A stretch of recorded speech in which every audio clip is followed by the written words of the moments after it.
पुढची बातमी आपण पाहूया।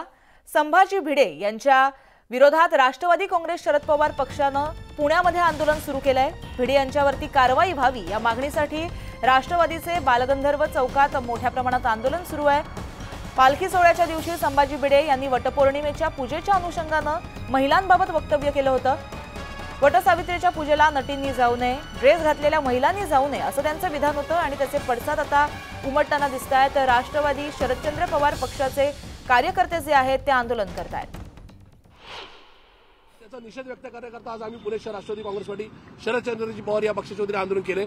आम्ही या मनोहर भिडेचा धिक्कार व्यक्त करतो, निषेध व्यक्त करतो आणि या मनोहर भिडेला राज्य सरकारने त्वरित अटक करावी अशी मागणी करतो। दादा दरवर्षी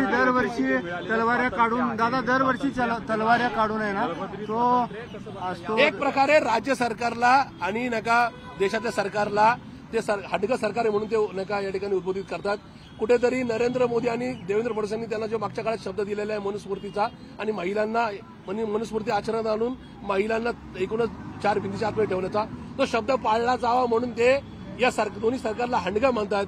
एक प्रकारे नका तलवारी आणि भाले घेऊन या राज्यामध्ये फिरून किंवा जाहीररित्या त्या ठिकाणी फिरून इतर धर्माच्या लोकांवर धाक बसवण्याचा आदेश हे मनोहर भिडे देतात। म्हणून या मनोहर भिडेची जागा ही सांगलीत किंवा महाराष्ट्रात नसून तुरुंगात आहे असं आमचं थेट आणि स्पष्ट मत आहे। वारीमध्ये दरवर्षी भिडे तलवारी घेऊन घुसतात, त्यानंतर वारकऱ्यांचं जे सगळं संप्रदाय त्यामध्ये वेगळाच त्या ठिकाणी दहशत निर्माणाचा प्रयत्न। वारी ही पवित्र आहे। वारीमध्ये जे जे अनैतिक आहे ते दारू असेल, मांसाहार असेल, हत्यार म्हणजे शस्त्र असेल, ह्या सगळ्या गोष्टी निषेधार्ह असून सुद्धा हेच मनोहर भिडे आणि त्यांचे चेले पेले या वारीमध्ये गेल्या वर्षीपासून नका धुडगूस घालतात, हत्यारे घेऊन येत आहेत आणि त्याचबरोबर वारकऱ्यांना धक्काबुक्की करतायत।